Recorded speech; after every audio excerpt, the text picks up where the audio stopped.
Welcome to the class of Project Human Resource Management. I am Adil Najib, a game developer, and I have been studying project management for the period of 1.5 years now. Let's see what we're going to cover today in the subject of Project Human Resource Management.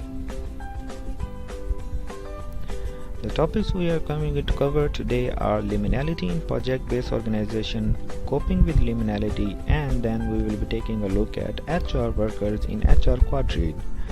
There are multiple sections we will be covering in each of these three. First of all, we will take a look at liminality, what it is and how does it relate or is present in project-based organizations. Under the section of liminality, we will be looking what liminality itself is and some details about it.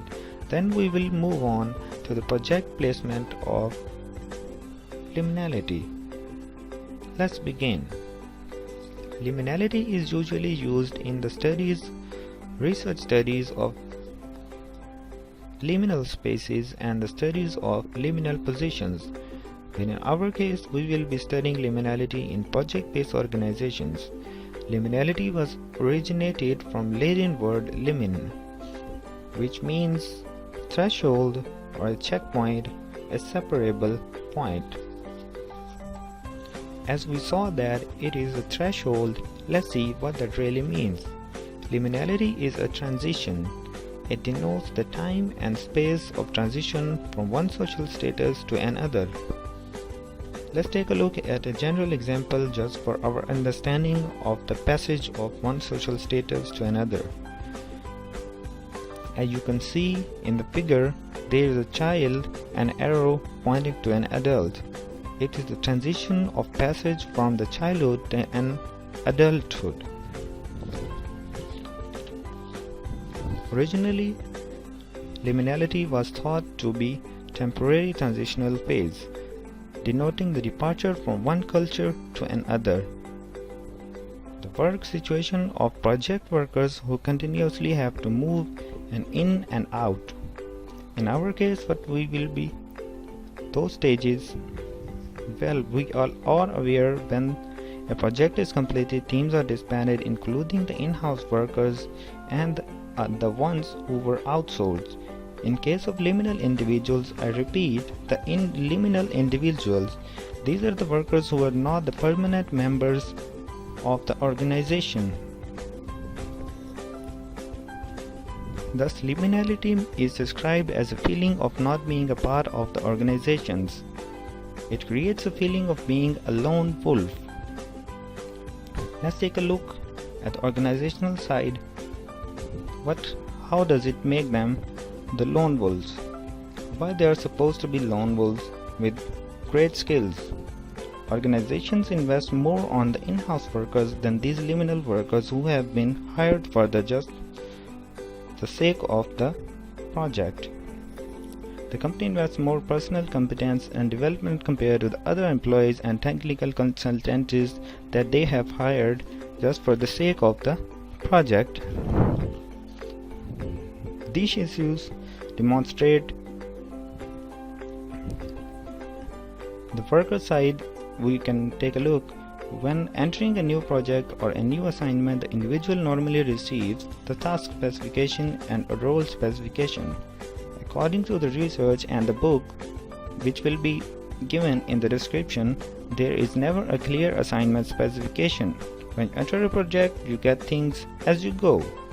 The client checks out how good you are, what you can do, and what you can't do.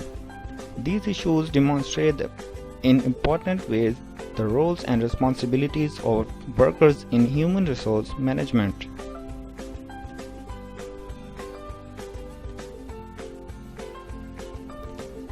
These things create a lot of questions: how these threshold people deal with their liminal situation, how they seek satisfaction along the way, how the project performance is measured, how they adapt different situations, and how they balance emotional investments in the new projects and how they adapt different situations.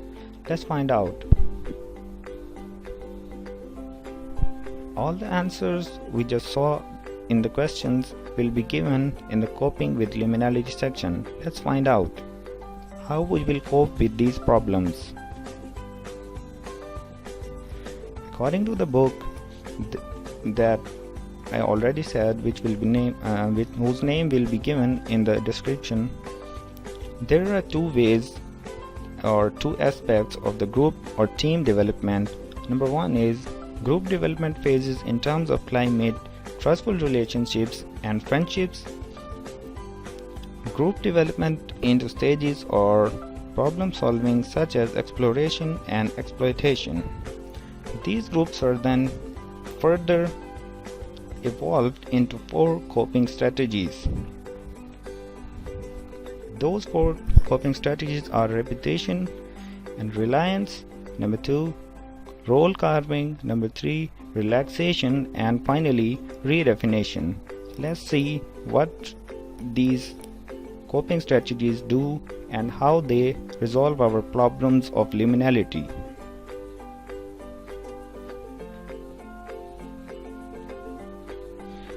The first one is reputation reliance. It centers on the social capital of the worker, how they are perceived when they enter the teams. What features and characteristics were identified during the interviews of these individuals, the workers who joined the new team or joining the new project. It also depends on how does the managers introduce them to the new team members that are also going to work with them in the team. The second strategy is role carving. It is one of the most important strategies. Its importance is in the situations where social liminality is the key factor. It zooms on ongoing structuring and dynamics of the roles on social settings. How does it focus on structuring and dynamics of roles of social settings? Well, as the projects go on, we see that roles are refined and they get better understanding of what they are going to do and how they are going to work with the team. When roles are carved properly, workers are satisfied with their roles and the project performance is enhanced. Let's take at the third strategy of coping with those liminalities. Relaxation. As you can see from the word relaxation, it rolls zeros on the individual's ability to live with liminality. This strategy centers on the technical aspects. It helps in coping problems of entering new organization. Its importance is that it allows workers to wait and see that they learn that things get sorted along the way. This relaxed attitude to uncertainty might be a way for many individuals to cope with liminality in project-based work setting. The fourth and the final stage of our coping strategies is redefinition. The redefinition, it revolves around the redefinition of tasks and technical problems. It covers how engineers reinterpret and reformulate the task, the system properties, and the functional specifications of the workers along the project. Where in these situations, workers reinterpret and redefine complex problems, changing the assignments of other workers along the way, making their roles more refined and defining their roles according to their skill sets.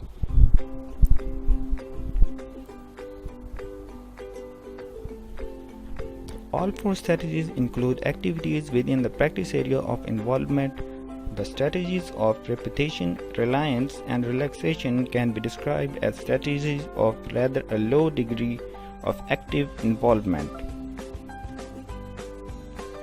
On the other hand, role carving and redefinition are instead strategies that include a high level of involvement activity. Let's take a look at workers in Hr Quadrid. If you don't know what an Hr Quadrid means, you can always go and check out our previous videos to find out what Hr Quadrid means.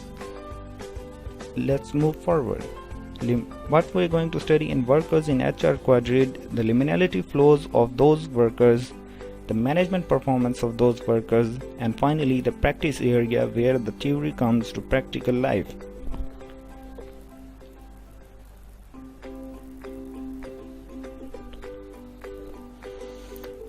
Repetitive workers. Reliance needs to be active in managing the workers' flows so they get the assignments they are interested in and they develop the reputation for being competent and useful project members and thus minimize the social uncertainty when entering a new team. What is most important factor in the HR workers in Hr Quadrid is the performance management. It is primarily a matter of clarifying expectations of knowing what is expected from the project worker. Well, that's a key point to the performance management in terms of both the social and technical aspects of the problem solving to carve out one's role and redefine complex problems.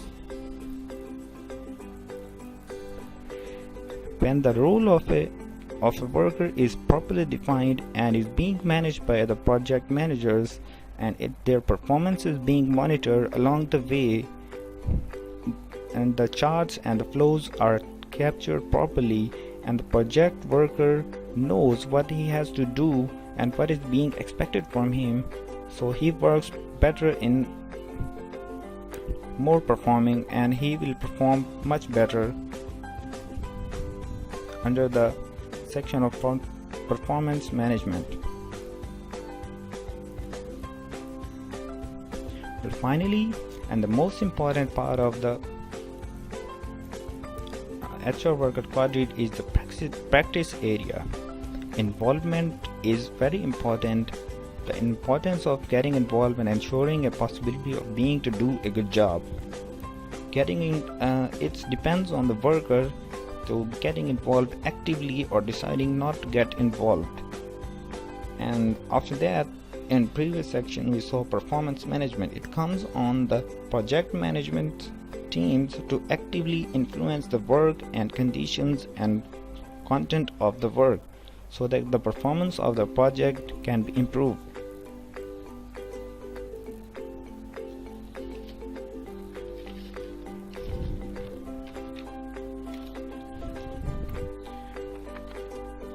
To get actively involved, one must be having the worker, the one who I am talking about is the worker, must be having the right contact with the significant people in the project and being able to improve one's working conditions. How this works is, if the worker does not know who to contact to use one resource, he will waste a lot of time and won't know what to do. This will decrease the performance of the worker and it will create chaos along the project. That's all for today. Hope you enjoyed the learning with us. Thank you, and do not forget to subscribe our channel and hit the bell icon.